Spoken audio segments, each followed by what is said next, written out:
साथियों, एक सवाल है, मिथुन लगन पंचम भाव में सूर्य यदि कृत्तिका नक्षत्र में हो तो उसके क्या फल मिलेंगे। अब इस सवाल का क्या जवाब दिया जाए, क्योंकि एक तरफ तो आप कह रहे हैं कि सूर्य पंचम भाव में तुला राशि में है और फिर कृत्तिका नक्षत्र में बता रहे हैं, तो तुला राशि का सूर्य कभी भी कृत्तिका नक्षत्र में नहीं होगा, क्योंकि तुला राशि में सूर्य जब होगा तो वह चित्रा नक्षत्र के तीसरे या चौथे चरण में होगा या स्वाति नक्षत्र के चारों में से किसी एक चरण में होगा, अन्यथा विशाखा नक्षत्र के पहले, दूसरे और तीसरे चरण में हो सकता है। अब आप बता रहे हैं कृत्तिका नक्षत्र में सूर्य है, तो कृत्तिका नक्षत्र के यदि पहले चरण में है तो सूर्य मेष राशि में होगा, जो कि मिथुन लगन में एकादश भाव में पड़ेगी।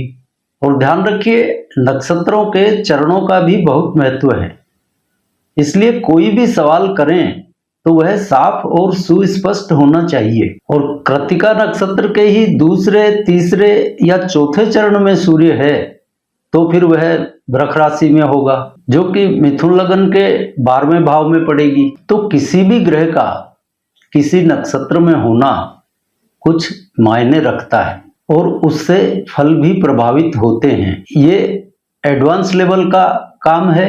प्राइमरी रूप से, प्राथमिक रूप से हमको इसकी आवश्यकता यहाँ पर नहीं है, और इसका जिक्र हम भास्कर एस्ट्रोलॉजी क्लासेस के ऐप के एडवांस लेवल कोर्स में करेंगे कि उतनी बारीकी से कैसे इसको देखा जा सकता है, क्योंकि संक्षिप्त रूप से यहाँ पर यह समझाना बड़ा मुश्किल काम है। फिलहाल तो आप लोगों से इतना निवेदन है कि जो भी सवाल पूछें साफ और स्पष्ट हो, और इस तरह के प्रश्न नहीं पूछें, क्योंकि प्रश्न जब शानदार होता है तो उसका जवाब देने में भी मजा आता है। और इस तरह के आधे अधूरे प्रश्न पूछना, इनका जवाब देने का भी कोई तुक नहीं बनता है, क्योंकि नक्षत्र बदल गया तो सब कुछ बदल गया। और आपके प्रश्न से ऐसा लगता है कि आप बहुत बड़े जानकार हैं, क्योंकि आप नक्षत्रों को भी देख रहे हैं। फिर यह इस तरह का सवाल कुछ समझ में नहीं आया। खैर, जहां तक मैं आपके सवाल को समझ पाया हूं, आपने शायद नक्षत्र को देखने में गलती की है। आप मिथुन लग्न में पंचम भाव में तुला राशि यानी नीच राशि में बैठे हुए सूर्य के बारे में जानना चाह रहे हैं। कृत्तिका नक्षत्र में तो आपने अपने आप सूर्य का स्थानांतरण कर दिया है, जो कि होगा नहीं। यदि पंचम भाव मिथुन लग्न में तुला राशि में बैठा है तो वह कृत्तिका में नहीं हो सकता। कृत्तिका में होगा तो वह एकादश भाव में होगा, पहले चरण में होगा, तो अन्यथा वह 12वें भाव वृष राशि में होगा।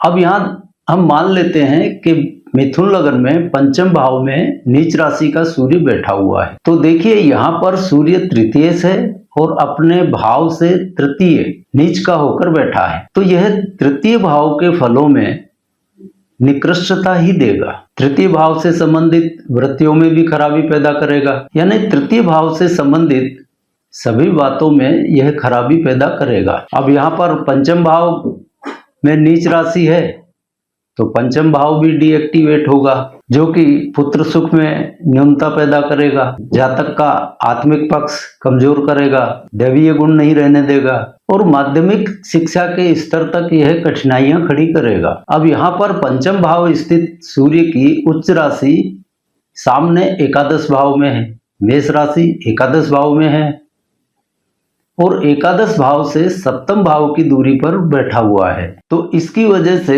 जातक में थोड़ी अपने प्रति सोच, इच्छाओं में अधिकता और सांसारिकता रहती है। इच्छाओं की अधिकता रहती है, मैं और मेरा का भाव ज्यादा आता है, क्योंकि यहाँ पर पंचम कमजोर होता है और एकादश बढ़ता है। अब यहाँ पर कुल मिलाकर सूर्य एकादश और सप्तम ये दो भाव एक्टिव करेगा, और इसके विपरीत लग्न और पंचम ये दो भाव डीएक्टिवेट कर देगा। तो अब आप स्वयं समझ लीजिए कि इसका क्या परिणाम होगा।